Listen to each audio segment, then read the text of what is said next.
بسم اللہ الرحمن الرحیم۔ روز عاشور اور امام حسین علیہ السلام کی صدائے غربت، اس عنوان سے پیغام جناب سید الشہداء کو عام کرنے کے فوائد اور پیغام سید الشہداء کو دنیا تک پہنچانے کے فریضے کی اہمیت کو بیان کرنا ہے۔ اس کے فوائد کیا ہیں اور یہ فریضہ کتنا مہم ہے۔ جناب سید الشہداء کربلا میں اپنے تمام باوفا صحابہ کو شہادت کی آغوش میں دیکھ کے جب اپنی جان راہ خدا میں قربان کرنے کے لیے تیار ہیں تو تاریخ کہتی ہے کہ ناظرہ یمیناً و شمالا، جناب امام حسین علیہ السلام نے دائیں دیکھا بائیں دیکھا، کوئی ساتھی نظر نہ آیا تو ان کو صدائیں دینا شروع کی۔ این مسلم ابن عقیل، این ہانی، این مسلم ابن اوسجا، ایک ایک کا نام لیا اور پھر امام نے مختلف انداز سے ان کو مدد کے لیے پکارا۔ هل من ناصر ینصرنا، هل من ذاب یذب عن حرم رسول اللہ۔ بڑا درد بھرا جملہ ہے کوئی جو پیغمبر اکرم کے حرم کی حفاظت کرے؟ هل من مغیث یغیثنا، کوئی ہمارا دکھ درد بٹانے والا ہے؟ ہمیں یہ عرض کرنا ہے کہ عزیزان دیکھیے، جب کسی ساتھی کو اپنے سامنے خون میں لت پت دیکھ چکا ہو انسان تو اس کو مدد کے لیے کیوں پکارتا ہے؟ مجھے علامہ اقبال کا یہ شعر بہت مناسب لگتا ہے اس حوالے سے۔ علامہ فرماتے ہیں خون او تفسیر این اسرار کرد، ملت خوابید را بیدار کرد۔ یہ خون جو بہا تھا جناب سید الشہداء کا، یہ خون حقیقت میں امت کو بیدار اور زندہ کرنے کے لیے ایک طریقہ کار تھا۔ اور یہ جناب امیر المومنین نے نہج البلاغہ کو اگر آپ دیکھیے تو خطبہ نمبر 180 میں جناب امیر علیہ السلام نے بھی اپنے شہداء ساتھیوں کو یاد کیا۔ بڑا درد بھرا جملہ ہے یہ جناب امیر علیہ السلام کا۔ این عمار، این ابن الطیحان، این ذو الشہادتین، این نظراءہم، کہاں ہیں ان جیسے اور پھر آگے وہ بھی ذکر کیا کہ کہاں ہے وہ جن کے سر کاٹ کے فاسقوں کی طرف بھیجے گئے تھے۔ جناب امیر علیہ السلام وہاں خطبہ 180 میں یاد کر رہے ہیں اپنے پیاروں کو، اور یہاں جناب امام حسین علیہ السلام۔ حقیقت میں نجم افندی نے بڑا خوبصورت مفہوم پیش کیا کہ کوثر کی مالک، پانی کی طلب کیسی، سوئی ہوئی ملت کو جگانا تھا۔ مفہوم عرض کر رہا ہوں ان کا، تو یہ حقیقت میں سوئی ہوئی ملت کو جگانے کے لیے صدائے حسینی بلند ہوئی تھی، اور ہم جیسوں کا فریضہ یہ ہے۔ دیکھیے ہمارا موضوع ذہن میں رہے کہ فریضہ اور فائدہ۔ ہمارا فریضہ یہ ہے کہ اس صدا کو ہم عام کریں، اور یہی کام جناب زینب کبریٰ سلام اللہ علیہا نے مقتل سے لے کے پھر دمشق کے اس دربار تک یہی کیا کہ وہ جو پیغام جناب سید الشہداء تھا اس پیغام کو لے کے بی بی آگے بڑھیں۔ ہمارا بھی یہ فریضہ ہے کہ اس صدا کو سنیں اور اس صدا پہ لبیک کہتے ہوئے اس زمانے میں بھی ان آوازوں کو دوسروں تک بھی پہنچائیں اور خود لبیک کہیں۔ اور اس کا فائدہ کیا ہے؟ اس کا فائدہ اب ایک تفصیلی بحث اس پہ کی جا سکتی ہے۔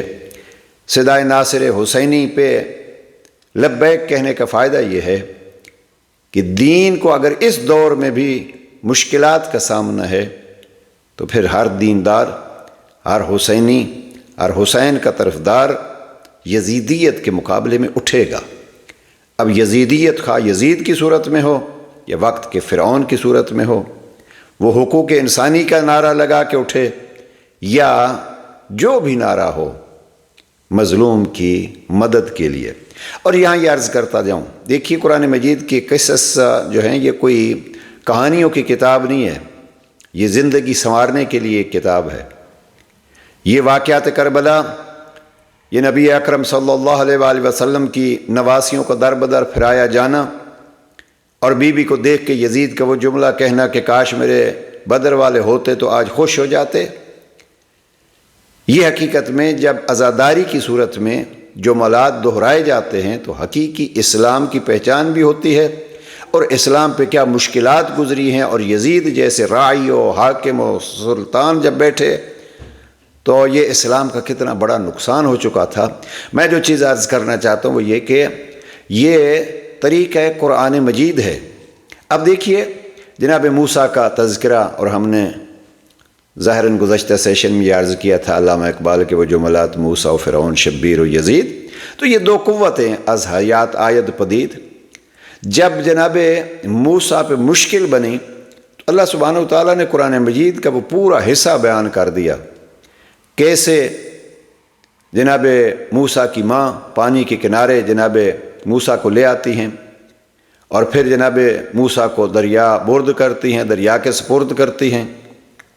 اللہ کیسے وعدے کرتا ہے، جناب موسیٰ کی بہن پانی کے کنارے کنارے کیسے بھائی کی تلاش میں یا بھائی کی مدد میں یا بھائی کے حالات کو جاننے کے لیے وہاں جاتی ہیں۔